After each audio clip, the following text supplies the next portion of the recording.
It's not just mine, his or her house. This is our house.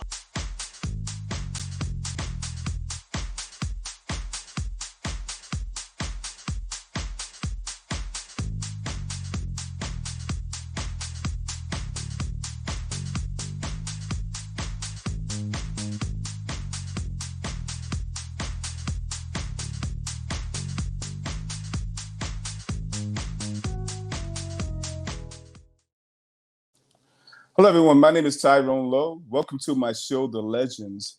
And in the House of the Legends, I have a real, true legend. And today I'm going to bring you DJ Disciples. What's going on, DJ Disciples? What's going on, Tyrone Lowe? What's happening, bro? Oh, man, you know, when me and this guy get on the phone, man, it's like we're putting AT&T out of business. You know what I'm saying? We can consistently talk. So, DJ Disciples, let's talk about, the beginning, because you come from a family that's actually built on entertainment. So tell the viewers about it. Right. My brother Stanley Banks plays the bass for George Benson, the 10-time Grammy winner. Started in 1976. You know, he had the records out with Breezin', This Masquerade, The Greatest, Give Me the Night. So when he blows up, I get that instant exposure. Jocelyn Brown becomes good friends with the family. And then Stanley starts touring, plays with Aretha Franklin, Al Jarreau, Etta James. And my brother Larry kind of follows suit. He goes on tour, he plays the bass, and he's playing with Ecstasy, Passion, and Pain, and doing the songs Touch and Go and Ask Me. And what winds up happening is his group includes people like Kenny Carpenter, and he worked with Shannon, performing at the World Trade Center before she blew up. So family always came into the musical sense as far as I'm concerned. Me, myself, I was a drummer. I went to the Riverside Drum Corps back in the late 70s. I found the Lord. I got saved. I went to Baruch College after graduating FDR High School. And I was introduced to radio by a guy named Cool D, Ralph Davis, on WBMB radio. From there, I do an intern, and then I'm on a Hunter College radio, and then WNYE 91.5 FM. So this is how music finds me. But in my community, we've had a collective like Strafe from Set It Off comes from Farragut. Grandmaster Flowers lived on our floor. One of the first pioneer mobile DJs. So we had a great community of musical talent around me and entertainers. You know, it's very strange because Grandmaster Flowers has a lot to do with me as far as being a DJ, because he could put a transistor radio together and make it sound good. Right. So he used to be down in my basement with my system, and he'd be like, "No, Ty, that's not how you hook it up. You know, this is how you hook it up. You know." And he always had to have his Apple Creek apple juice. You know what I'm saying? Right. And but with you now, let's talk about DJing, because how did you actually fall into that aspect? Well, I was a gospel DJ first, and so a guy named DJ Big Bob kind of gave me a runaround and showed me how things work at Empire Skateboarding Rink in Brooklyn, right? And so I was doing gospel music, and then this guy DJ Jazz turned me on to house music. Okay, and so from house music, I was able to understand and still maintain the faith, because I got the name DJ Disciple because it was a reminder that only what you do for Christ shall last. That's and right. I loved house music because it was morally neutral. Okay, it didn't denigrate women. It had mostly positive messages. So with that, I was able to start doing college events. I started doing Hunter College parties with Monty Collins and Steve Hunter. We were doing all the big Hunter events at Baruch College, St. John's University, and so forth. And I got my first big break playing at Studio 54. After the success of Studio 54, I was introduced by a guy named DJ Camacho. And DJ Camacho is the person that introduced me to the Wild Pitch with Nick Jones and Bobby Condis, Timmy Richardson, and so forth. And so I was able to find a residency playing at various places like the Tunnel, Mars, 1620 Crosby, all these different venues in Lower Manhattan and all over the city, because Wild Pitch was a gypsy party. From there, my radio show started getting success. and with hooking up with Camacho, I was becoming known as DJ Acetate because I was getting unreleased music before it came out. And so my radio show on 91.5 became legendary.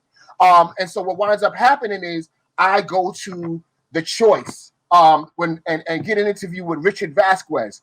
And on my first night and first week, I alternate with Larry Levan at The Choice. I first heard of Larry Levan at Studio 54. I didn't get to see him at the garage. But Frankie Knuckles, whom I did a first interview on the radio, told me, he said, listen, Disciple, you got a lot to learn. And one of the things I learned was how to program music that lasts past 2 in the morning. Okay, because we know that the regular club kids go out 10 to 4. Exactly. But you got to have those classics that go from 4 until 11, 12 the next day. And that's something that The Choice with David Mancuso was built for. So I learned from that. From there, I was doing parties like Black Box and so forth and Blackball, but I moved up to New Jersey because somebody wanted me to start playing in New Jersey. I started off playing at Club 280, which is a club from Hippie Terralis, and then I graduated when Tony Humphries left Zanzibar back in 91. I was able to start playing there for the summer. I started playing at Zanzibar. So I started getting my Jersey experience, and I got introduced to Naeem Johnson, to Jazzy B. We go and I start playing at Soweto's, Club 88, Club America, all of those landmark nightclubs in the early 90s. Subsequently, because I've had that success, I started playing on the West Coast. Roger Sanchez and I became friends, and what winds up happening is I go with Roger Sanchez. He gets me booked to play in San Francisco called Toontown. Toontown is a party that kicked off the rave scene back in the early 90s. And then I get introduced by Camacho to this guy named J.P. Furman. And J.P. Furman hooks me up with the UK scene. So I start playing a lot of varying scenes. But it wasn't until I went to the Sound Factory bar that I really got to know and hear from our great friend, Grandmaster Flowers. That's the last time I saw him. I was supposed to interview him. It didn't go down, and he passed away. Right, so exactly. Yeah. Back in those days, that was you know, a lot of us was passing away because of the epidemic or AIDS or just that misfortune that was going on in that time. So I start traveling to London, and while I was at the Sound Factory bar, I hooked up with Eddie Perez from Smack Productions. Smack Productions is responsible for me having the success on the production side, on this production scale. I get my first number one hit on the dance floor in 1994, and it goes to number 67 on the UK charts. And subsequently, I meet somebody else at Sound Factory bar. His name is Bobby Davis, who works at Shaw Record Pool. And well, Bobby you know what? Davis, I'm still with Shaw. After all these years, I'm still with Shaw. That's right. Spinners Unlimited Recording Enterprises. Exactly. 1852 Westchester Avenue in the Bronx. That's right. You know, and they was responsible for, you know, Africa Bambaataa, Africa Islam, all those guys, right? Back in the day, and so, and Bobby was responsible for Together Forever, right? He put out that record by Alexis P. Suda, Slam Me Baby, right? And so Frankie Knuckles, you know, who once criticized me and he see me come around, he's breaking the record that Bobby first puts out on my first record called Hideaway. And this is like all the success that I've had. But playing in the UK, that was the first real mainstream success I've had playing abroad. The UK kind of put me on the map. I started playing for Garage City and so forth, and I started making records that reflected that. On the harder side, I made 10 Steps to Heaven for Roger Sanchez's label. On the underground side, I did this record called Keep On Moving for the UK garage scene. And so by 1995, I went to LA and I got hooked up with Marcus Wyatt. Marcus Wyatt introduces me to Kim Benjamin, and Kim Benjamin globalizes who DJ Disciple is. My sound is no longer a New York sound. It is now a global sound. And in 1995, Cream goes and invites me to come out to play in Ibiza. And so from Cream, Ministry of Sound gets word. I hook up with David Vincent, and then I start doing Ministries of Sound parties on Fridays from 1996 to 2003. Okay? And so at that time, I needed a manager because Robert Owens and Michael Wofford did a collaboration with Marshall Jefferson called Come Together. And I was rushed into the production, and I felt that I needed management. And so from there on, I was able to have success I worked with Basement Jaxx doing Slide Slide. I worked with Platonic doing I'm Addicted. And those records became anthems in the UK and Europe. Okay. When I started my own label, Catch 22 Recordings, I started doing tours with Todd Terry and Freeze Records. I started doing a maxi tour with Claudia Corsetta. I was going all over the West Coast. And my radio show had gotten so big that I was the first American DJ to play in the UK called the Transatlantic Mix with Tony Walker. So basically, it was somebody that knows somebody, and you somebody, and you somebody, and you somebody, and you somebody. A whole bunch of networking. But you know, it's good to know that. But we're gonna take a little break right now, man, and we're gonna play some of your stuff, and we're gonna play some of your new stuff as well. So this is Tyrone Lowe from The Legends, and stay tuned. We'll be right back with DJ Disciples. It's not just mine, his or her house. This is our house. Don't turn around. You ain't really down. Playing the games you do. Someday, everything will be alright.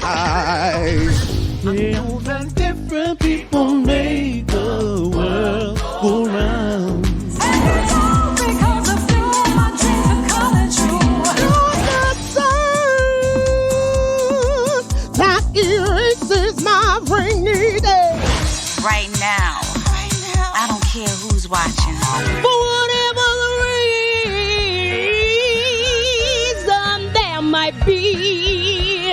With your love by my side, the world will be mine. You're the one for me. Yeah!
We got some fun people in the house tonight.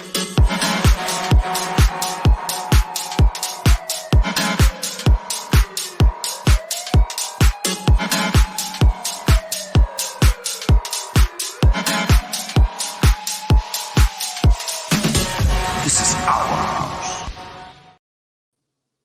Hey, this is Tyrone Lowe. I'm back, and this is my show, The Legends. And in the house of the Legends, we have DJ Disciples. What's going on, dude?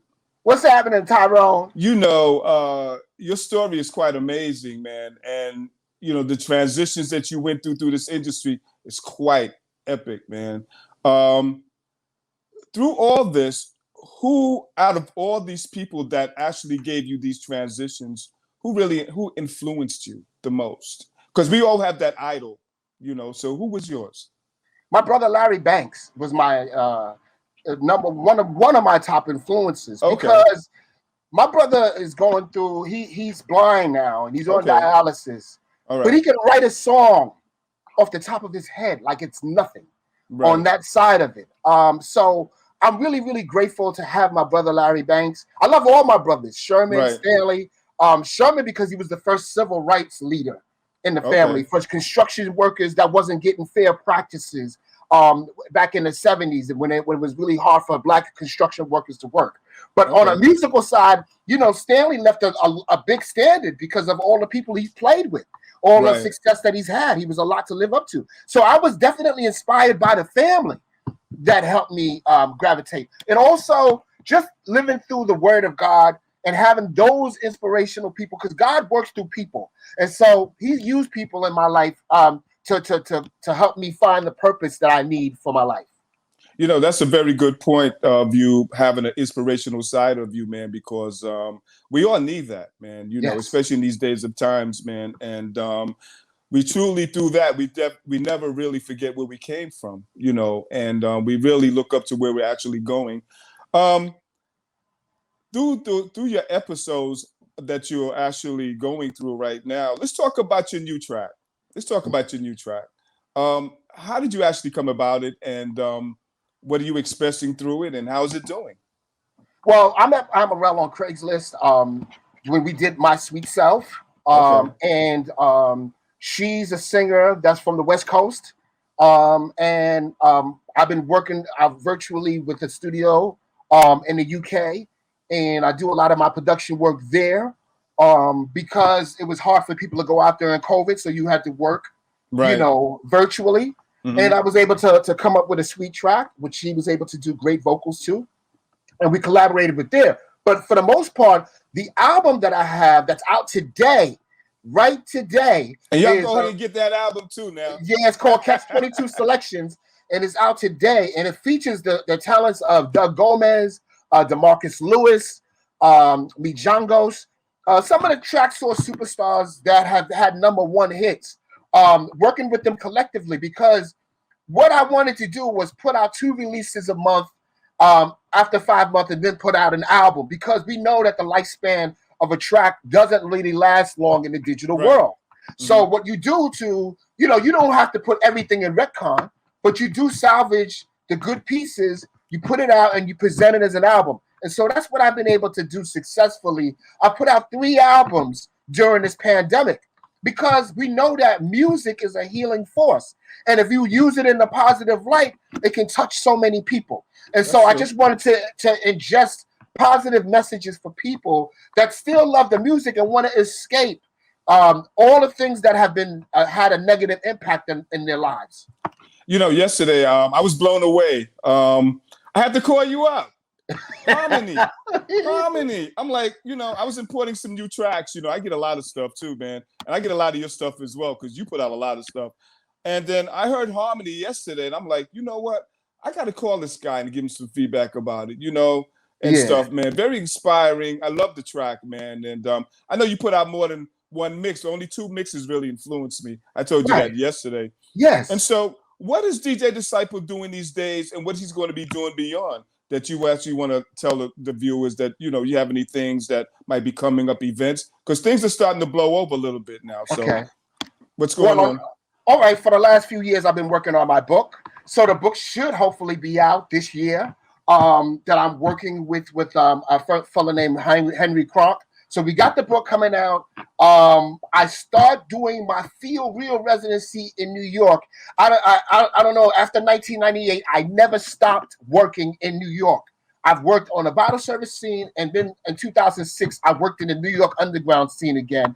And this will be the 10th year that I've been at Sapphire Lounge / Rumpus Room. 10 years going strong every week, playing in New York City. Right now, I work 5 nights a week DJing. I DJ Friday, Saturday, Sundays at Martha's Country Bakery. I do Melrose Lounge and Kings Highway. I'm doing an event with Becky Nunez coming up at now and then on the 31st.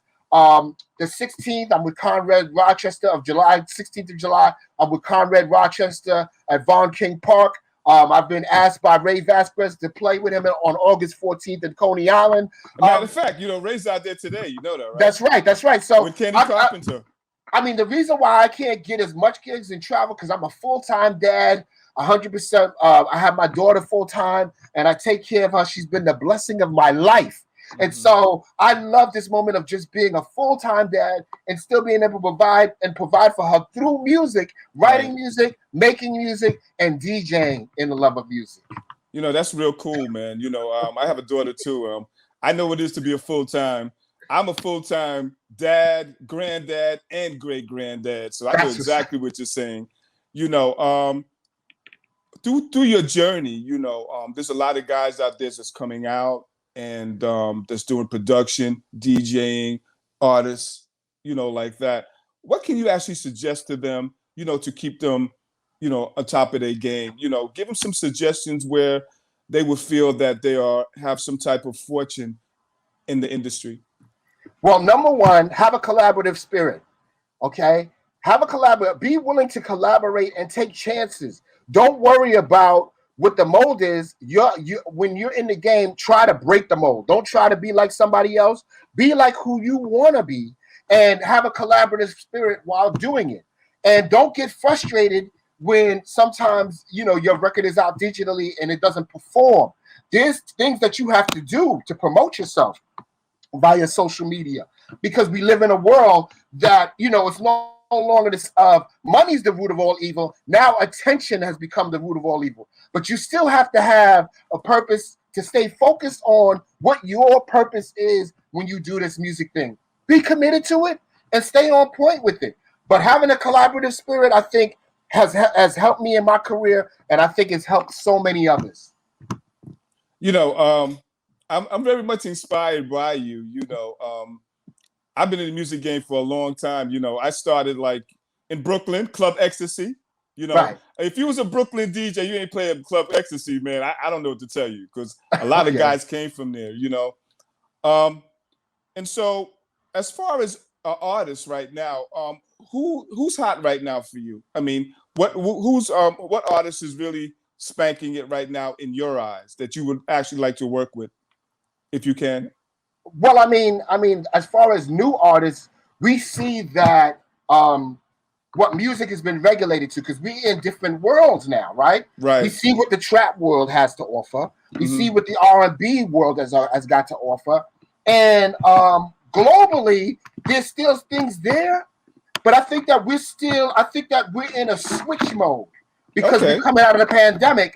And we can't really rely on the artists that we have successes now to say that this artist really laid the foundation. Because we look at what got nominated, right? We look at how Her got nominated and Jasmine Sullivan got nominated. And you have Megan Thee Stallion and Cardi B on the other side. Right. But for house music itself, you see people become more interesting now that they've come through the EDM filter, right? Okay. So you see a producer like a Cracker Zach, right? Or you see a Psy Sun, or you see, the Doug Gomez's. There are always going to be influences and new people, but we know like the track source crowd is the 40 to 60 crowd. The Beatport crowd is like the 18 to 25. Not to compartmentalize them like that because anybody young and old can get to any of these digital sites. But as far as how we know what the buyer is like, the musical taste is definitely shaping itself. But there's no way to feel about it, right? And as far as being negative about it, because we enjoy. I like partying with people my age. You understand what I'm saying? I like getting down with people my age. So there's no such thing as ageism or respect of person. But I think that the good music right now is something that you really, really have to search really hard for. In its format. Quickly before we end this, any shout outs to anyone? Yes, I would like to give a shout out to my daughter Julia Banks, and I would like to shout out to basically everybody that's helped me out on this project, from Steve Miggity Maestro, DeMarcus Lewis, Doug Gomez, Mijangos, Amarel, DJ Dub, everybody that's involved with working with me Veronica Evans, that's helping me with my party, Fred Milan, Becky Nunez, E-Man, the whole Rumpus Room staff. I would like to thank everybody that's had a part of the success that I've had during this pandemic. And it's been a pleasure having you on my show, man. And somewhere along the line, I want you to come again. This has been another T. Lowe video production. My show is called The Legends, and you guys stay tuned for another episode. Thank you, DJ Disciples. Peace. It's not just mine, his or her house. This is our house.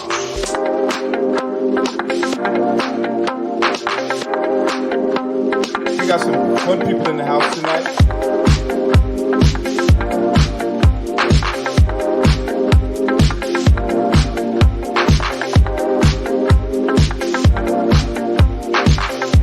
This is our house.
It's not just mine, his or her house. This is our house.